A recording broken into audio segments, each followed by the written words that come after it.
බල්ලා සහ පූසාගේ මිතුරත්වය. දුර දුස්කර ගමක ලස්සනට සිනාසෙමින් දුක සැප බෙදාගෙමින් ජීවිතය ගත කරන ටාසන් නම් බල්ලෙක් මිනි නම් පූසෙක් සිටියා. ටාසන්ට කන්න දෙයක් ලැබුණොත් ඒක මිනිටත් බෙදන්නත් ඔවුන් එකට සෙල්ලම් කරන එකත් මිනිගේ වගකීමක් වගේම ආදරයක් වූවා.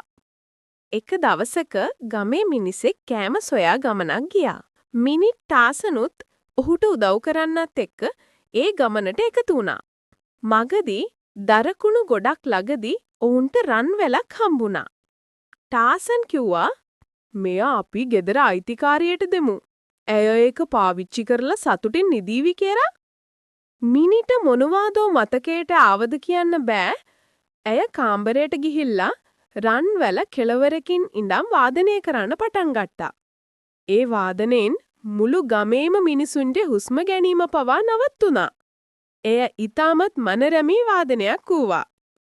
ඒ ගමේ ජීවත් වුණ රජිනෙකුට ඒ වාදනය ඇහුණා. ටාසන් හා මිනි රජමාලිගාවට කැඳවලා ඔවුන්ගේ වාදනයෙන් සතුටු වනගත්තා. අවසානයේ රජු ඔවුන්ට රන්, රත්න, කේක්, කිරි සහ ආදරය දුන්නා. ඒ දිනේ සිට ටාසනුත් මිනිත් රජමාලිගාවේ මිතුරන් වුණා.